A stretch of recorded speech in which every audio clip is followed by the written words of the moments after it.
My name is Gary Pollard, candidate for state representative here in District 9. District 9 is located primarily on Detroit's west side. The eastern boundary is Roselawn. The northern boundary is I-96.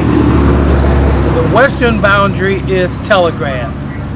The southern boundary goes into Dearborn, approximately 1 mile. With some of the issues or the concerns that you just said, what are some suggestions or some things that you plan to work on or try to make sure we have? One of the things is, I think, Proposal A was passed many years ago, needs to be revisited on property taxation with our residential neighbors. But even more specific to seniors is, I'd like to see certainly the tax on their pensions totally repealed. I don't think the state needs that money, and they certainly shouldn't look for that money out of our seniors who spent their entire lives and careers already paying taxes. And now that they're on a fixed income, the state comes in and imposes this new tax, which had never been done. Yet the seniors every day read in the paper and see on TV where the wealthy are getting all these tax breaks, and they feel like it's on their backs, and no one's helping them. So I want to go back in. If there is not legislation pending that I can support, I will write a bill myself to do that. Also, just on property taxes, I'll be weighing measures, seeing what can be done to give them some relief. Okay. Our seniors, in this vulnerable time of life, should not be pinned down on whether they should get their food and get their prescriptions filled or staying in their home. Yeah. Okay, so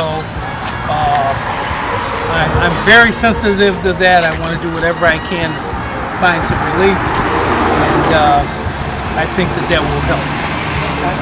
So another question though, what about the high auto insurance? We all know that residents in the city of Detroit, we are like redline, not even just the city of Detroit, but we're talking about Detroit now. It's definitely a lot higher out here. Yes. What are some things that we can do, or how do you feel about the high insurance rates that we pay in Detroit? What are some things? Well, certainly, it's not new to Detroit, let me say. When I first started working as the chief of staff in Lansing in 2002, Michigan was 26th on that list. Now Michigan is number 1. Wow. And in 2002, we were trying to cajole our colleagues, at least on the Democratic side, and any moderate Republicans to help Detroit out in this issue. But we haven't been able to do it, but I think now that Michigan is number 1, perhaps we'll get some Republicans that will pay attention because their constituents are being hit as well. More than that, I want to say this. We have to be careful out here that while Detroit's been in this financial Jim Crow, over redlining, which no one wants to recognize, not even the courts. Certainly the folks know that they're being redlined, but I don't think we want to jump from one pot into a burning skillet. Okay, so we need to make a fair system where people are not being charged for things like their education level or their credit score or whatever crimes might be in their neighborhood that have nothing to do with auto insurance. Okay? Your driving record, your claims, those are things I think that the auto insurers should look at. Not all these other ancillary, what they call discounts. Yeah. They call them discounts, but actually they use those to penalize those in urban areas more than others. And by the way, let me just point out one other thing. You probably haven't heard this. But Michigan, unlike Illinois, California, and other states, have an elected insurance commissioner. Why doesn't Michigan have an elected insurance commissioner? We have an insurance commissioner. Chances are you don't know who that is. No, I don't. But that person is responsible for insurance companies overcharging Detroiters like they have been. Every single Detroiter that owns a vehicle can tell you, you know what, if I go and buy a brand new car, my insurance each month is going to cost as much as that new car. If not higher. If not higher, and that's just outrageous. Okay? And many times, you can have a horrific driving record in the suburbs. You may even have a DUI or two and still have a lower rate than Detroiters. That has got to stop. And I think if we had an insurance commissioner like California has, that commissioner will look out for us because that insurance commissioner has to get elected. And I think that should be an elected position. Okay, so it's an initiative for them to actually try to work for us because they Yes. won't get in otherwise. Right now they're working for the insurance and banking industries, okay? Not for the consumers in Michigan, Yeah. okay? And so those are some of my views, but I can tell you I will be out fighting tooth and nail on this issue. We need to come to some resolution, but it shouldn't be one to charge you more because you're a female, for example. And from what I'm seeing right now, that's the case. So I'm very skeptical when all of a sudden I see advertisements and billboards all over the place to say, hey, why are Detroiters paying way more? Why are Michiganders paying more?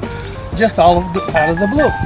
I mean, who is this person coming in to save us? Yes. Without announcing who they are. And they have a lot of money, evidently. And I simply believe that the people themselves, they can weigh in such a way to get us as candidates, as lawmakers, out to do what's fair to them. And it comes down to fairness. Auto insurance, educational funding comes down to fairness. So, just to kind of close everything up, why should Detroiters come out and vote for you August 7th? Because the system is not set up fair. Fairness and justice, those are the answers that people are looking for. Okay? And so when you go to your old elementary school like Parker, which is right here in this neighborhood, and you see it's closed, then you go to McFarland, it's closed, and then you go to our Blue Ribbon School, Barton, it's closed, and Mackenzie High School is closed and shut down. But all these residents know they pay taxes for the schools I just mentioned, but there are no schools. So where's that money going? That money is obviously it's leaving this community, it's going elsewhere. And chances are it may not even be in the city of Detroit. So you're going to help us figure out? We need to at least do something with those schools that are still standing. Why can't they be recreation centers?